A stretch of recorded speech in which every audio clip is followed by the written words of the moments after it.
Every season has at least one bye week from hell for a certain position. It looks this is that week for running backs. Najee Harris, Dalvin Cook, Austin Eckler, Ezekiel Elliott, James Robinson, and Zach Moss are all out, leaving several holes in lineups for many fantasy football owners. It's time to dig deep at this important position, and our Week 7 RB PPR rankings can help you find viable replacements. Heading into last week, the Bucs, Jets, Bengals, and Cowboys were all giving up over 7 receptions per game to RBs.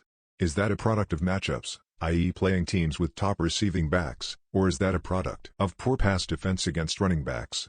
It's always tough to say, and in the case of the Bucs, it might have more to do with garbage time production than anything, but it's still something to note for PPR purposes. The Seahawks, Dolphins, Packers, and Falcons were all averaging more than 6 RB receptions allowed per game.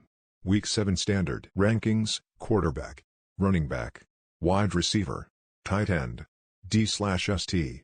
Kicker this week: the Bears, at Buccaneers; Patriots, vs Jets; Ravens, vs Bengals; Saints, at Seahawks; Falcons, vs Dolphins; Washington, at Packers; and Dolphins, at Falcons, are facing those defenses, so borderline backs like Damian Williams, Ramondre Stevenson, Cordero Patterson, and Mike Davis, J.D. McKissic, and Myles Gaskin have even more PPR value than usual. Week 7 PPR rankings: quarterback, wide receiver, tight end, D/ST. Kicker. Of course, an extra reception or two isn't enough to make a running back a top play. Rushing yards and touchdowns are still important, and guys like Damian Harris, vs Jets, Miles Sanders, at Raiders, and James Conner/Chase Edmonds, vs Texans, who are traditionally on the start-sit bubble, look like must-starts this week. Edmonds always has more PPR appeal while the other three are generally downgraded quite a bit in point-per-reception formats. However, with so many top backs on bye or injured this week, beggars can't be choosers. Week 7 fantasy sleepers, busts.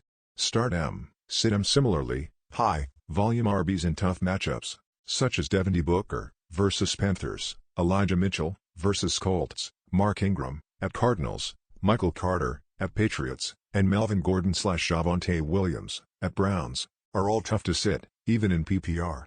Ingram has the least value, but Hess always a candidate for 15+ touches and a short TD. That's worth something, though this might be the week that a 4-catch RB has a higher floor. It's also worth noting that JaMychal Hasty, ankle, and Jeff Wilson Jr., knee, are eligible to return this week, so they could really eat into Mitchell's value, and have some of their own.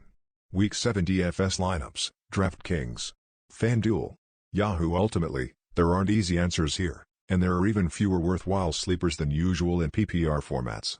This is one of those weeks where you do your best and just take what you can get. If things are really rough, consider making a trade, but if you can handle a potentially low-scoring week at RB, then plow ahead and hope for a TD or a bunch of short catches. More Week 7 DFS, best stacks. Best values.